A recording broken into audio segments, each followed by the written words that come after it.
सोचिए, अगर किसी नौजवान लड़की को पहले प्यार के नाम पर अपने जाल में फंसाया जाए, फिर उसकी निजी तस्वीरें या उसकी निजी जानकारी हासिल करके उसे ब्लैकमेल किया जाए और आखिरकार उसकी पहचान, उसका धर्म, उसकी पूरी जिंदगी ही बदलने के लिए मजबूर कर दी जाए। क्या यह सिर्फ एक व्यक्ति की तरह सदी है या फिर ये एक बड़ा सामाजिक और वैश्विक संकट है? पिछले कुछ वर्षों में विदेशों में बसे सिख समुदाय में एक नया शब्द बहुत चर्चा में आया है, K2K, अर्थात कौर से खान। ये शब्द अब केवल एक सामाजिक चर्चा नहीं रहा, बल्कि सिख पहचान, महिला सुरक्षा और मानवाधिकारों से जुड़ा एक गंभीर विषय बन चुका है। अगर हम इस मुद्दे की गंभीरता की बात करें, तो पिछले कुछ वर्षों के दौरान विदेशों में बसे सिख समुदाय, खास तौर पर ब्रिटेन और पाकिस्तान में सामने आ रही कुछ घटनाओं ने K2K, अर्थात कौर से खान की चर्चा को फिर से केंद्र मिला दिया है।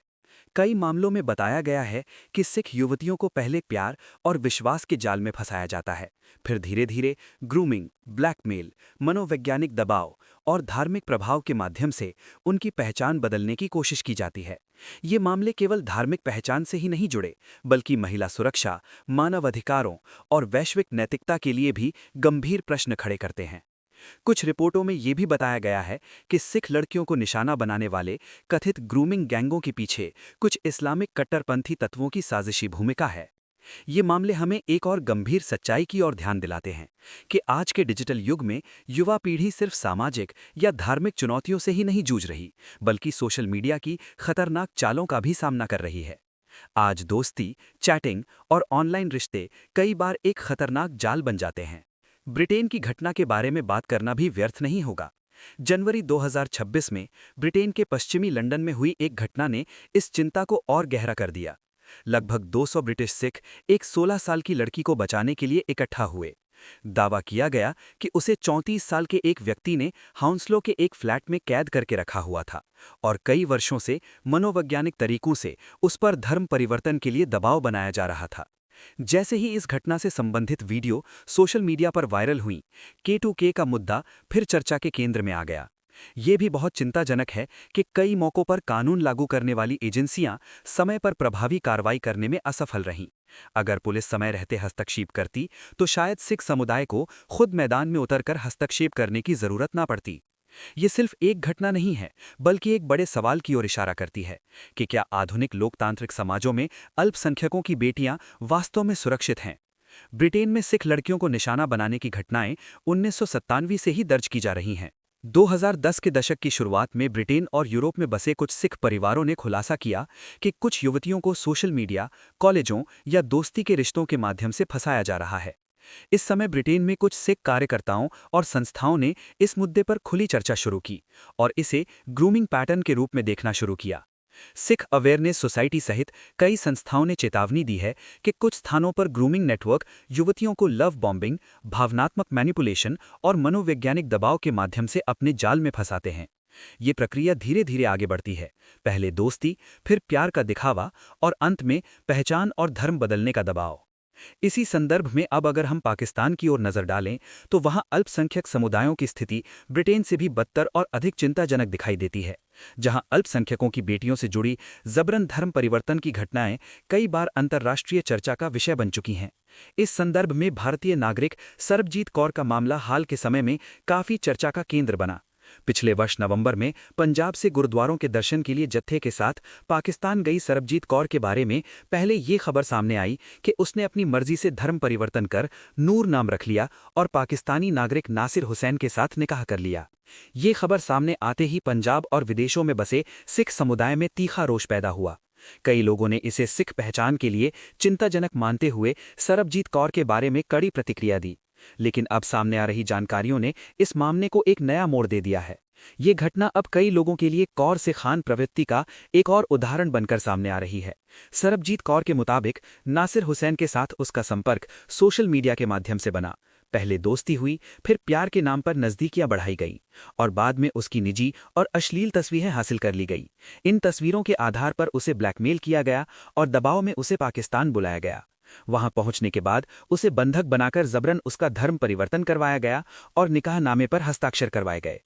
हालांकि ये मामला इस समय अदालत में सुनवाई के अधीन है और अंतिम फैसला अदालत द्वारा ही होगा। लेकिन ये घटना एक बड़े सामाजिक सवाल को जरूर जन्म देती है। अगर किसी नौजवान लड़की को पहले सोशल मीडिया के माध्यम से फंसाया जाए, फिर उसकी निजी जानकारी या तस्वीरों के आधार पर उसे ब्लैकमेल किया जाए और आखिर में उसकी पहचान और धर्म बदलने के लिए मजबूर किया जाए, तो ये केवल एक व्यक्ति की त्रासदी नहीं रह जाती, ये पूरे समाज के लिए एक गंभीर चिंता का विषय बन जाती है। इससे पहले 2019 में ननकाना साहिब के ग्रंथी की नाबालिग बेटी जगजीत कौर को अगवा करके उसका जबरन धर्म परिवर्तन करवाया गया और उसका नाम आयशा रखकर मोहम्मद हसन के साथ निकाह करा दिया गया। इस मामले ने विश्व स्तर पर गंभीर चिंता पैदा की थी। इसके बाद हसन अब्दाल के गुरुद्वारा पंजा साहिब के ग्रंथी प्रीतम सिंह की नाबालिग बेटी बुलबुल कौर के अगवा होने की घटना ने भी सिख समुदाय को गहरे झटके दिए। पाकिस्तान का निजाम धर्म परिवर्तन के मामलों के प्रति बेबस और लाचार दिखाई देता है, जिस कारण वहां अल्पसंख्यकों को सुरक्षा प्रदान करने में व्यवस्था काफी हद तक असफल दिखाई देती है। पाकिस्तान में 18 वर्ष से कम आयु वालों के धर्म परिवर्तन को गैर कानूनी ठहराने के उद्देश्य से कुछ वर्ष पहले एक धर्म परिवर्तन विरोधी कानून बिल लाया गया था, लेकिन इस बिल को विशेष संसदीय समिति ने मौलवियों और कट्टरपंथी धार्मिक तत्वों के विरोध के कारण रद्द कर दिया। इससे ये बात स्पष्ट हो गई कि अल्पसंख्यकों के मानव और धार्मिक अधिकारों की सुरक्षा के बारे में अंतर्राष्ट्रीय स्तर पर किए जाने वाले दावों के बावजूद धरातल पर हालात काफी अलग हैं। सिख धर्म में कौर केवल एक नाम नहीं है, बल्कि एक आदर्श है। श्री गुरु गोविंद सिंह जी ने खालसा पंथ की सृष्टि करते समय सिख महिला को कौर का सम्मान दिया।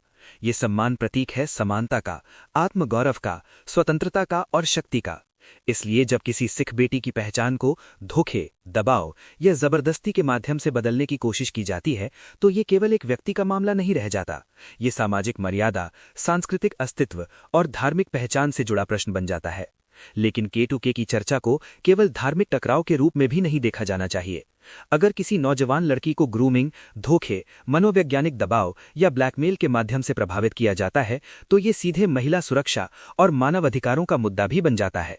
सवाल ये है कि क्या दुनिया में सिख बेटियां सचमुच सुरक्षित हैं? और अगर नहीं, तो क्या हम इस चुनौती का सामना करने के लिए तैयार हैं?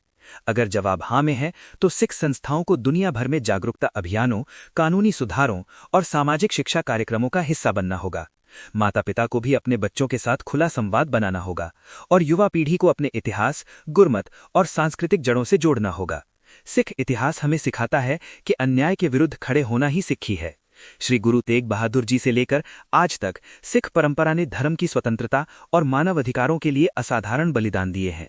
इसलिए आज भी ये हमारी नैतिक जिम्मेदारी है कि जहां भी किसी की पहचान, स्वतंत्रता या मर्यादा को खतरा हो, वहां सच्चाई और न्याय की आवाज बुलंद की जाए। आज के लिए इतना ही। इस बारे में आपका क्या विचार है, जरूर बताइए। मैं हूं आपका प्रोफेसर सच सन सिंह ख्याला।